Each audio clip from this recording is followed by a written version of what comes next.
It's the 24th of November. It's the meeting of North East Derbyshire District Council's Cabinet.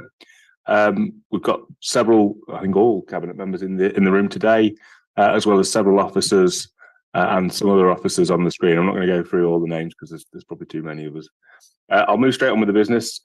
Apologies for absence first. Have we received any? No apologies received, Chair. Okay, thanks, Tom. Declarations of interest. Are there any from anyone? No. Okay. Minutes of the last meeting. Are we all happy to approve them as a true and accurate record? I'll happily move them. Yeah. Seconded by Councillor Rennick. All those in favour? Okay, that's carried. And then we come to the proposed overview and scrutiny work programmes, and we don't have any of the scrutiny chairs unfortunately in attendance, but Damon is going to just give us a brief overview.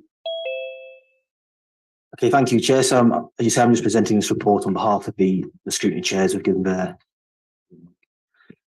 their apologies today. So the purpose of this report is to inform Cabinet of the proposed overview and scrutiny work programmes for the 22-23 municipal year, and ask that Cabinet supports those work programmes. So you'll find those at Appendix 1A, 1B, 1C, and 1D. So the work programmes are live documents and subject to change throughout the course of the year, and it's therefore important that the work programmes remain realistic, manageable, and have the capacity to respond to new issues and developments.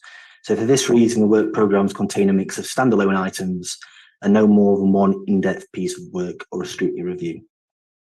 So for this year, the scrutiny reviews are leisure revisions for older residents, that's for community scrutiny, environmental enforcement for organisation scrutiny, and business engagement for growth scrutiny.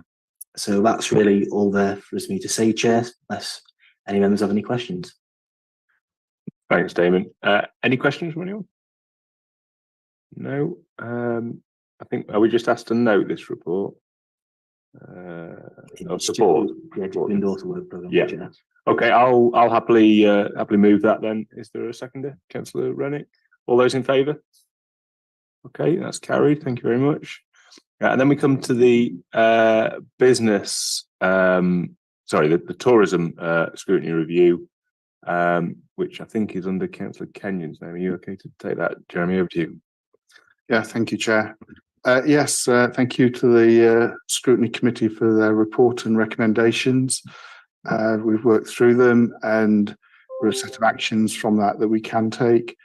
I would like to point out that the item that was reviewed is not a statutory thing for the council to perform, and as such it has to be somewhat more flexibly resourced, shall we say, and we've had one crisis after another and we're now in the middle of a cost of living one, so there is an element of doing what we can rather than it being do everything that is suggested and asked. So I just make that proviso, but apart from that, thank you for the report. What I would also just like to suggest for future scrutiny reports is that when it is a non-statutory thing that's being reviewed, that is identified in the report as a piece of context, because it's quite important if the public are reading these reports. You know, if it's a report about our bin collections not being very good, that is a statutory duty, I believe. Whereas if it's this, for example, it isn't. I think that is just, it would be useful to highlight that in future reports. Thank you. Thanks, Councillor Kenyon. Yeah, good point, and would agree with that. It does add to the significance of it, I think, doesn't it? It is the key point. I'm happy to second a really good report, and thank you obviously to all of the members of the committee and the officers who fed into that. Any other comments from anyone else? Councillor Rennick? Yeah, just to say that it was the tourism strategy was the first ever strategy from this council. Sadly, obviously, it came in the middle of a pandemic. We know how important the tourism and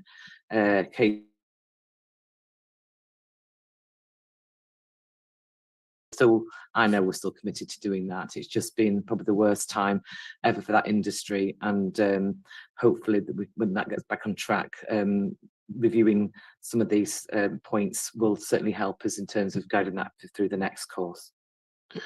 Thanks very much, Councillor Rennick. Okay, all those in favour? Okay, that's carried. The next paper is the council plan targets performance update for Q2. I mean, the rough overview is that we're doing quite well. We've got 64% on track at the moment, 35% previously achieved, and then there's 1% that we've achieved this time. Kath, is there anything that you want to add to that, or give us a brief overview?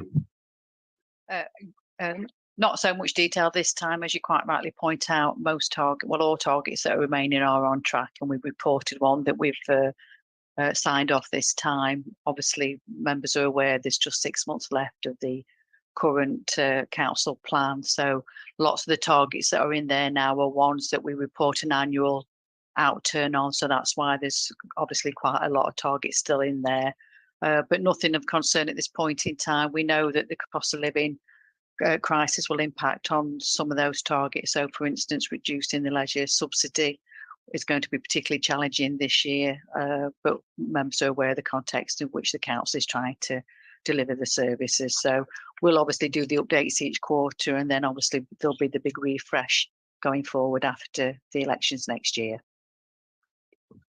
Thanks, Kath. So I'm happy to move the recommendations. Is there a seconder? Councillor Cupit, thank you. All those in favour? Okay, that's carried. And then the next item is the medium-term financial plan revised budget. I'm going to come to Jane to talk us through this one. So over to you, Jane. Thank you, Chair. Yes, this is the revision of the 22-23 budget that was approved by Council last January. These revisions will be incorporated into the MTFP refresh that we're currently working on, that will be presented to Council next January. In terms of the general fund, the budget was approved in January 22, as I just said, and it had a small surplus at that time of £49,000. Taking account of all the growths and efficiencies that have been identified through the review process, and it's been a challenging one this year, we've now got a £343,000 shortfall. Table 1 in the report goes into those variances in some detail, but I'll just highlight the main ones, and they're the pay award, which averaged 7% for the district this year, where we had an original forecast of 2%. That cost us an extra £816,000. Utilities have cost us an extra £448,000, and fuel is nearly £200,000. As I said previously, these pressures are significant and were largely unforeseen when we set the budget last year. We've managed to identify most of those as savings through the vacancy management process this year, and the shortfall has been funded from the Resilience Reserve. I do, however, expect that we'll be able to identify further savings during the remainder of the year to pay this back at the end of this financial year. It is what the Resilience Reserve was created for, just this eventuality. But as you'll know from previous conversations that we've had about this, using the reserves is not sustainable long term, and we will be looking at this as part of the medium-term financial plan and the budget setting for next year. In terms of the HRA, there are no major issues to report. And in respect to the capital programme, we've rolled over the budgets from last year that were approved by Cabinet in July, along with the additions that have been approved during the year by Council. And I'm happy to take any questions, Chair. Okay, thanks, Jane. Any comments or questions? Councillor Rennick. Yes, thank you, Jane. And I know that it's from your point of view, it's been the last 4 years, you've gone from crisis to crisis. My only slight reservation is vacancy savings. I fundamentally believe it's a long term of false economy. I'd like to see that reviewed in the next 6 months, because I think carrying those long term stores up trouble for the future and actually costs us more, and that's seen in many other organisations. So I understand it short term. I'd really like that to be looked at long term. If I may just come back on that, Chair. Yeah, absolutely, completely share that view, and it's something that just this morning that me and my fellow directors were discussing. It is a false economy. It is only short term, and we need a long term plan. So completely agree, and that's in hand. Okay. Any other comments, questions? No. If not, I'll move the recommendations. Is there a seconder? Councillor Foster. All those in favour? Okay, that's carried. Thank you. And then we come to development of an outreach, community outreach service. So I'll hand over to Councillor Cupit for this one. Thank you, Chair. I think this is mostly explained in the report, but obviously in recognition of the increasing cost of living crisis and the difficulties that many residents are facing, what as part of our wider response, the proposal is to create a community outreach service. This is already in place at other councils, most notably Bolsover locally, and it's already sort of recognised by our environmental health team who would lead on this. And basically the sort of in a nutshell what the workers will do is for the next 2 years they'll be able to provide really targeted support to families and sort of individuals who are struggling financially, and it's sort of that going that extra level to be able to sort of help with form filling and things like that, because obviously there are a lot of really good advice agencies and services already within North East Derbyshire, such as Citizens Advice, etc. But this is just an extra sort of help for residents, and to be able to provide that really wraparound target support for families. Just to note that it is obviously, we've just discussed the budget and the challenges there, but this would be funded by the Better Care Fund, so it is fully grant funded and wouldn't add any additional pressure. I'm sure the Section 151 office is happy to note. So yeah, I think this is a positive news story for the council, and in terms of the wider challenges that residents are facing. So I'm happy to move the report, and I think if Cabinet agree, the next key thing is to signpost residents to that support, because the key thing is for residents to know that they're there. I've had multiple conversations with residents who were sort of struggling about, whether they were getting everything they were entitled to, and I've signposted that this was coming, and it's been received really positively so far. Brilliant. Thanks very much, Councillor Cooper. I'm happy to second. I think it's really good development and something that all of our residents and businesses would benefit from. Any comments, Councillor Rennick? Yeah, thanks, Councillor Cooper. I'm really pleased to see this. I think this is a sort of bells and whistles. I know we put a lot of money into CAB and Law Centre and many other agencies in terms of grants to help support residents. I'm really feel strongly about the amount of people who are not collecting the benefits that they're entitled to. Particularly pensioners on pensioner credit. The sort of £1,250 they would receive additional. And I know in terms of Ricknold, our tenants in Ricknold, we have quite a strong team around them, and we probably know quite a lot of our residents in that respect. And it is that next cohort, perhaps families, holding down 1 or 2 jobs, who are just about managing. And I do hope we can get some support maybe from social services and trying to identify the groups that were already in need of some extra support, but how we then target those who are not on anybody's radar. Thanks, Councillor. Back to you, Councillor Cooper.